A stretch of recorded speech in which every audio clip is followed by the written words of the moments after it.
जय श्री हरि विष्णु। हर हर महादेव। मेरे प्यारे भाइयों और बहनों, स्वागत है आपका हमारे YouTube चैनल धर्म संग्रह पर। कार्तिक पूर्णिमा को हिंदू धर्म का सबसे पवित्र महीना माना जाता है।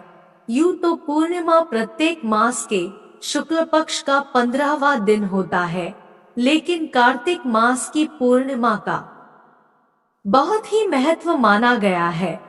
इस दिन हिंदू धर्म में गंगा स्नान की भी परंपरा है। गंगा स्नान करने के पश्चात सूर्य देव को अर्घ्य अवश्य देना चाहिए। मानते हैं कि ऐसा करने से मनुष्य को अपने किए गए पापों से मुक्ति प्राप्त होती है।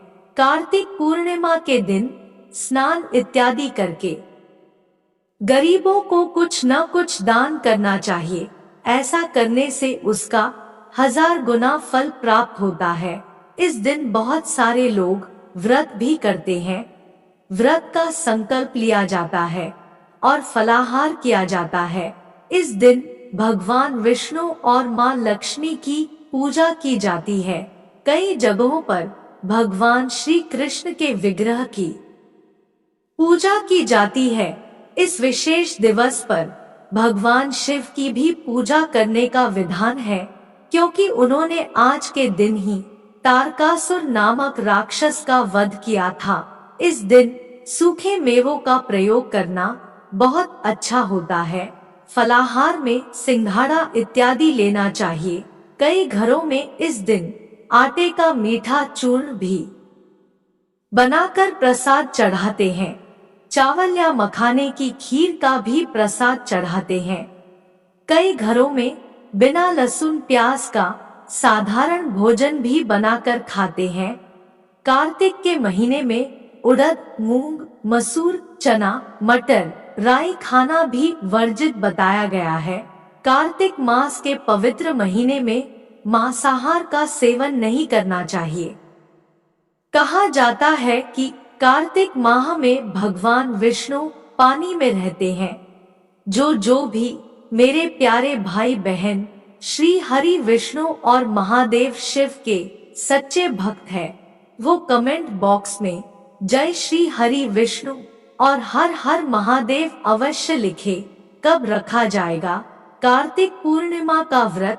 कार्तिक पूर्णिमा तिथि का आरंभ 26 नवंबर की शाम दोपहर 3:53 से होगा और इसका समापन 27 नवंबर दिन सोमवार दोपहर 2:45 पर होगा। शास्त्रों के अनुसार उदय तिथि 27 नवंबर में पूर्णिमा तिथि होने के कारण कार्तिक पूर्णिमा का व्रत 27 नवंबर को ही रखा जाएगा। कार्तिक पूर्णिमा पर स्नान दान का शुभ मुहूर्त 27 नवंबर को अमृत चौघड़िया सुबह 6:52 से 8:11 तक, शुभ चौघड़िया सुबह 9:30 से 10:49 तक। इन दो शुभ मुहूर्त में आप पूर्णिमा का स्नान और दान कर सकते हैं। कार्तिक पूर्णिमा पर 2 शुभ योग भी बन रहे हैं। दरअसल 27 नवंबर सोमवार के दिन सर्वार्थ सिद्धि योग और शिव योग का संयोग रहेगा। सर्वार्थ सिद्धि योग का आरंभ दोपहर 1:35 पर होगा और अगले दिन यानी 28 नवंबर को सुबह 6:24 तक रहेगा। कार्तिक पूर्णिमा व्रत कथा।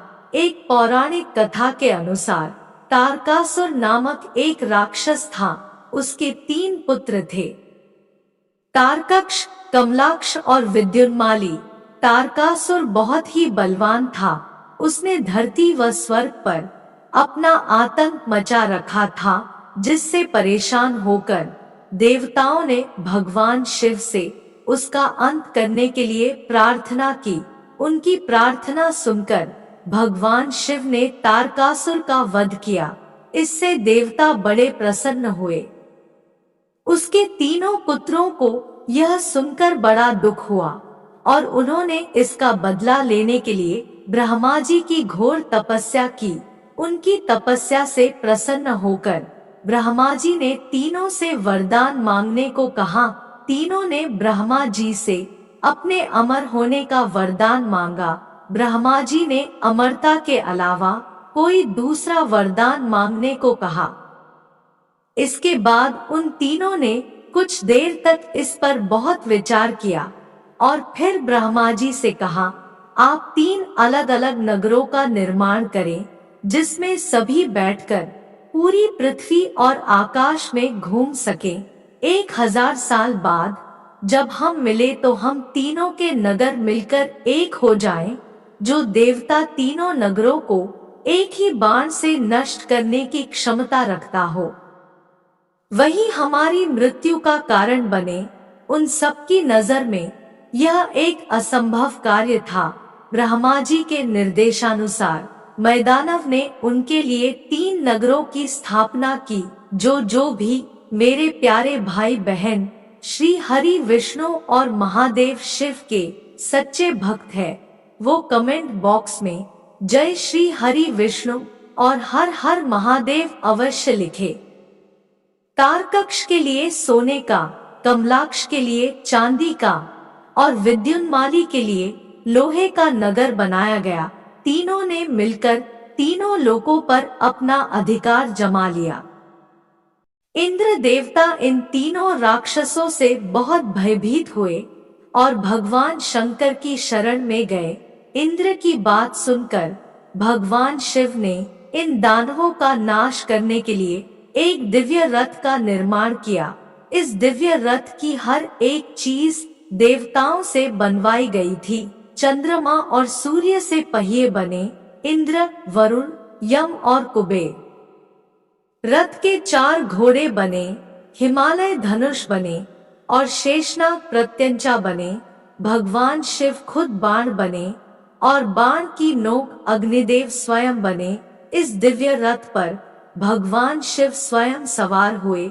देवताओं से बने इस रथ और तीनों भाइयों के बीच भयंकर युद्ध हुआ। युद्ध करते समय प्रभु लीला से एक ऐसा समय आया जब तीनों रथ एक ही सीध में आ गए। जैसे ही ये तीनों रथ एक सीध में आए, उसी समय भगवान शिव ने अपने बाण छोड़े और तीनों का नाश कर दिया। इसी वध के बाद भगवान शिव को त्रिपुरारी कहा जाने लगा था। बोलो श्री हरि विष्णु भगवान की जय। शिव शंकर त्रिपुरारी महादेव की जय। वीडियो पसंद आई हो तो एक कमेंट, एक लाइक, एक सब्सक्राइब और एक शेयर अवश्य करें।